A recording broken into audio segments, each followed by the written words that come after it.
उनकी जिंदगी इस्लाम अमन का पैगाम देता है, शांति का पैगाम देता है। औरतों के लिए जिस तरह इस्लाम में, कुरान में उनके हुकूक अदा किए गए हैं, उनके हुकूक को अदा करने का कंडीशन बताया गया है। मैं ये चैलेंज करता हूँ, किसी भी धर्म में उस तरह औरतों के हुकूक देने के अधिकार नहीं है जितना कि कुरान में है, जितना कि इस्लाम में है।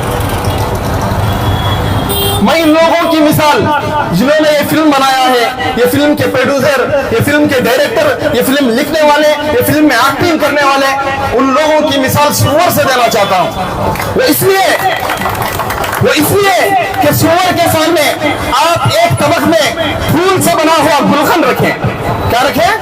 फूल से बना हुआ गुलखंड रखें और एक तबक में गोबर रखें। सुअर क्या खाएगा? क्या खाएगा सुअर? गोबर खाएगा।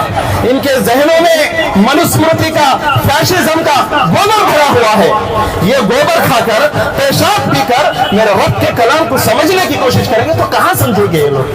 कहां समझेंगे? Democratic party of India SDP की जानिब से ये जो इस्लामोफोबिया मूवी हम दो हमारे 12, इसके बाइकाट के लिए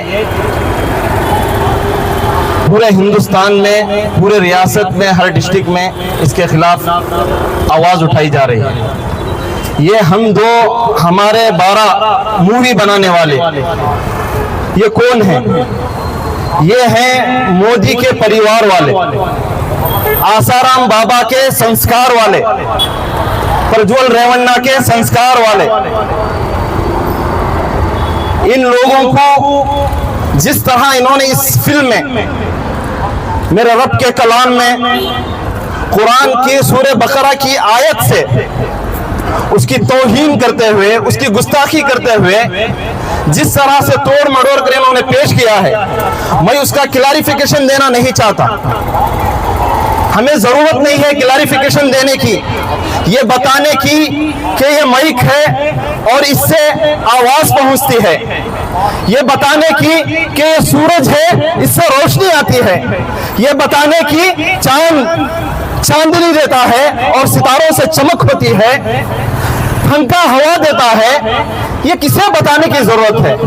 अगर कोई पागल, बेवकूफ, नालायक जिसे समझ में नहीं आ रहा है कि सूरज से रोशनी आती है, माइक से आवाज पहुंचती है, तो उसे लात मारकर पागल खाने में दाखिल कर दिया जाए। उसे बताने की कोई जरूरत नहीं है। ये बताने की जरूरत नहीं कि इस्लाम, कुरान, मेरे नबी की सीरत, उनकी जिंदगी इस्लाम अमन का पैगाम देता है, शांति का पैगाम देता है। औरतों के लिए जिस तरह इस्लाम में, कुरान में उनके हुकूक अदा किए गए हैं, उनके हुकूक को अदा करने का कंडीशन बताया गया है। मैं ये चैलेंज करता हूं, किसी भी धर्म में उस तरह औरतों के हुकूक देने के अधिकार नहीं है जितना कि कुरान में है, जितना कि इस्लाम में है। मैं इन लोगों की मिसाल, जिन्होंने ये फिल्म बनाया है, ये फिल्म के प्रोड्यूसर, ये फिल्म के डायरेक्टर, ये फिल्म लिखने वाले, ये फिल्म में एक्टिंग करने वाले, उन लोगों की मिसाल सुअर से देना चाहता हूं। वो इसलिए कि सुअर के सामने आप एक तबक में फूल से बना हुआ गुलखंड रखें। क्या रखें? फूल से बना हुआ गुलखंड रखें और एक तबक में गोबर रखें। सुअर क्या खाएगा? क्या खाएगा सुअर? गोबर खाएगा। इनके जहनों में मनुस्मृति का, फैशिज्म का गोबर भरा हुआ है। ये गोबर खाकर, पेशाब पीकर मेरे रब के कलाम को समझने की कोशिश करेंगे तो कहां समझेंगे ये लोग? कहां समझेंगे? कहां से उनको समझ में आएगा? मैं चैलेंज करता हूं, पहले ये गोबर खाना छोड़ें, पहले ये पेशाब पीना छोड़ें। ये बेशरम प्रधानमंत्री को, ये बेशरम होम मिनिस्टर अमित शाह को, इस फिल्म के डायरेक्टर को, इस फिल्म के प्रोड्यूसर को, इस फिल्म के एक्टर से मैं कहना चाहता हूं, पाखाना खाना छोड़ो, गोबर खाना छोड़ो, पेशाब पीना छोड़ो।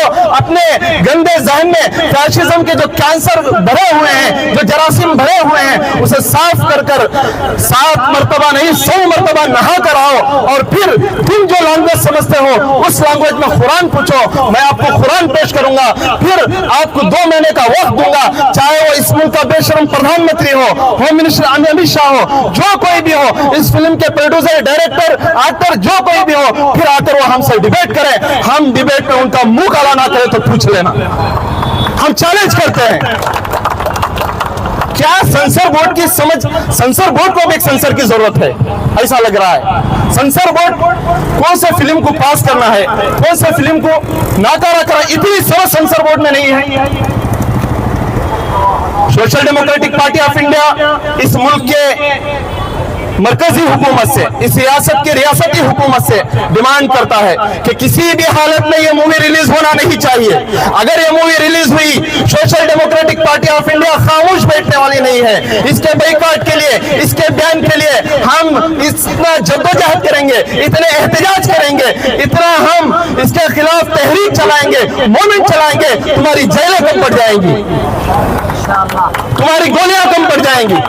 इस फिल्म के बाइकआउट के लिए, इस फिल्म के बैन के लिए, इस फिल्म के खात्मे के लिए अगर हमारे ऊपर गोली चले तो हम उसके लिए भी तैयार हैं। हमें जेल भेज दिया जाएगा तो हम उसके लिए भी तैयार हैं। किसी भी हालत में ये मूवी रिलीज नहीं होना चाहिए। और इसी तरह मैं हमारे उलमा से भी दरखास्त करता हूं, सिर्फ मस्जिदों में मेंबरों से आप ये फिल्म के खिलाफ बोलेंगे तो काम नहीं चलेगा। जिस तरह इलेक्शनों में आप कांग्रेस की तारीफ करते हैं, सेक्युलर गवर्नमेंट को जिताने की कोशिश करते हैं, आप इस फिल्म के बारे में सिद्धरामैया से मुलाकात करनी होगी, सीएम से तो करना होगा, डीके शिवकुमार से मुलाकात करना होगा तो करना होगा, होम मिनिस्टर से मुलाकात करनी होगी तो करना होगा। और जो मुस्लिम नुमाइंदे हैं, तनवीर सेठ, जमीर अहमद, यूटी खादर, जितने भी जिनकी आप तारीफ करते हैं, एक सीट बचा लो, कौम की सीट बचा लो, कौम की सीट बचा लो, जब इस तरह से कौम को सरेआम नीलाम कर रहे हैं तो उस वक्त आप कहां चले जाते हैं? ऐसे हमारे मुस्लिम नुमाइंदों को हमारे उलमा इकराम उनके ऊपर प्रेशर डालना है, उनके ऊपर जोर डालना है कि वो अपने एमएलए के लेटेड में मेमोरेंडम देना है, वो अपने असेंबली के चर्चे में इस फिल्म के बारे में चर्चा करना है, इस फिल्म के बाइकआउट के लिए, इस फिल्म के बैन के लिए। ये उलमा इकराम की भी जिम्मेदारी है, ये हर मोमिन मुसलमान की जिम्मेदारी है, ये हर सेक्युलर हिंदू सिख ईसाई सबकी जिम्मेदारी है। अरे फिल्म बनाने वालों, मैं तुमसे पूछना चाहता हूं, अगर फिल्म बनाना ही था तो मणिपुर पर फिल्म क्यों नहीं बनाई?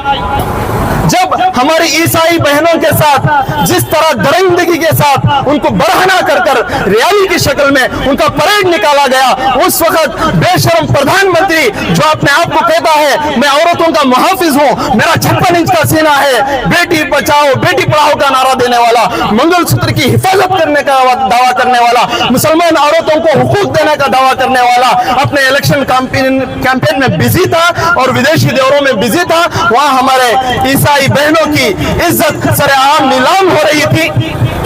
इस बेशरम प्रधानमंत्री की खामोशी पर क्यों नहीं फिल्म बनाते? ये लोग हमें कहते हैं कि हमारे मुसलमान ज्यादा बच्चे पैदा करने वाले हैं। अरे सबसे पहले जो बीजेपी का सबसे पहला इस मुल्क का जो प्रधानमंत्री अटल बिहारी वाजपेयी, उसके कितने, उनके माँ बाप जो हैं उनके कितने बच्चे थे? उनके भी 7 थे। वो अटल बिहारी वाजपेयी के माता पिता वो 2 थे और उनके क्या थे? 7 थे। और इस वक्त का जो हमारे प्रधानमंत्री हैं, उनके माता पिता, उनके कितने बच्चे थे? वो उनके माता पिता वो 2 और उनके कितने थे? 6 थे। और होम मिनिस्टर अमित शाह, उनके कितने बच्चे हैं? उनके माता पिता 2 और उनके होम मिनिस्टर अमित शाह मिलाकर कितने हैं? 7। शर्म आनी चाहिए इन लोगों को, खुद के गिरेबान में झांक कर देख लेते। और ये फिल्म बनाने वाला, इस फिल्म में एक्टिंग करने वाला अन्नू कपूर, इसकी जिंदगी में अगर देखेंगे तो इसने भी 2 शादियां किया हुआ है। पहली शादी हुई, फिर उससे झगड़ा किया, उसके ऊपर जुल्म किया, उसके ऊपर अत्याचार किया, उसको डिवोर्स दिया, तलाक दिया, फिर दूसरी शादी की। फिर दूसरी शादी होने के बाद भी अपनी पहली जिसे डिवोर्स दिया था, तलाक दिया था, उसके साथ नाजायज ताल्लुकात थे अन्नू कपूर के। जब दूसरी बीवी को मालूम हुआ तो उसने लात मारकर घर से हकाला, फिर जाकर उसके पास बना लिया अन्नू कपूर। अपनी जिंदगी के ऊपर कुछ फिल्म बना लेते कि दिल मांगे मोर, बना लेते फिल्म। और इसमें जो लेडी अदाकारा है उसके भी 2 हस्बैंड हैं, नाम याद नहीं आ रहा है, उसके भी 2 हस्बैंड हैं, पहले से तलाक है, फिर दूसरी शादी है, अपने ऊपर फिल्म बना लेती है अदाकारा भी, ये दिल मांगे मोर। ये अपनी जिंदगियों में इतने खतरनाक हालात रख लेकर ये दूसरों की जिंदगियों में झांकने की कोशिश कर रहे हैं। ये फिल्म अनकॉन्स्टिट्यूशनल है। अगर इनको फिल्म बनानी होती, मनुस्मृति पर फिल्म बनाते, जिस मनुस्मृति में औरतों के सीने पर कपड़ा पहनने की इजाजत नहीं थी, जब इस्लाम हिंदुस्तान में आया उसके बाद औरतों को सीने पर कपड़ा पहनने का, उनको सर को ढांकने की परमिशन इस्लाम ने दी है। उस पर फिल्म बनाते, बताते कि जिस कॉन्स्टिट्यूशन के तहत, जिस संविधान के तहत हम ये मुल्क चलाते हैं, ये मुल्क का कानून चलाते हैं, उस संविधान के बनाने वाले बाबा साहब अम्बेडकर ने क्यों मनुस्मृति को जलाया था, क्यों मनुस्मृति को अपने पैरों तले रौंदा था? क्योंकि उसमें औरतों के हुकूक को छीना गया है, उसमें औरतों के ऊपर जुल्म अत्याचार है, उसमें औरतों को कपड़ा पहनने का अधिकार नहीं है। बनाओ मनुस्मृति के ऊपर फिल्म, बनाओ बल्किस बानो के रेपिस्टों पर फिल्म, बनाओ बीजेपी के जितने चाटुकार, बीजेपी के जितने बलात्कारी नेता हैं, आसाराम बाबा है, प्रज्वल रेवन्ना है, इन सब के ऊपर फिल्म बनाओ। गट्स नहीं है तुम्हारे अंदर बनाने का, इसलिए नहीं बनाते कि इनका बाप नरेंद्र मोदी इनसे नाराज हो जाएगा, इसलिए नहीं बनाते।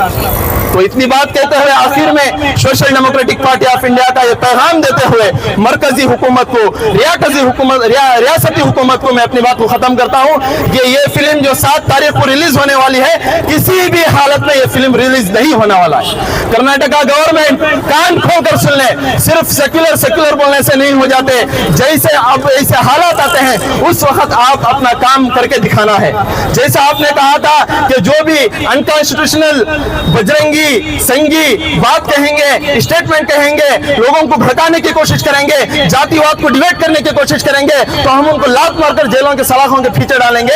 ये काम आप करने की जरूरत है। ये फिल्म को अगर किसी रियासत में रिलीज हो रही है तो वहां हमारी social democratic party of India इस रियासत में जो 99% मुसलमान कांग्रेस को वोट देकर हमने कांग्रेस की हुकूमत को यहां पर पूरी बहुमत के साथ बनाया है, ये कांग्रेस की जिम्मेदारी है, ये कांग्रेस का हमारा मुस्लिम एमएलएस की जिम्मेदारी है, ये हमारा उलमा की जिम्मेदारी है, ये हमारा अमाइदीन की जिम्मेदारी है, ये तमाम तंजीमें, ये तमाम पॉलिटिकल पार्टियों की जिम्मेदारी है कि वो इस तरह जदोजहद करें, इस तरह इस फिल्म के खिलाफ तहरीक चलाएं कि किसी भी हालत में ये फिल्म को रिलीज होने ना दें। अगर रिलीज होगी तो social democratic party of India पूरे मुल्क भर में जिस तरह एनआरसी सीए के खिलाफ शाहीन बाग बनाकर हमने एहतजाज किया था, हम गली गली से लेकर दिल्ली तक इसकी आवाज, ये तहरीक, ये मूवमेंट चलाएंगे जब तक कि फिल्म को बैन नहीं किया जाएगा। इतनी बात कहते हुए मैं अपनी बात को खत्म करता हूँ। शुक्रिया, अस्सलाम वालेकुम।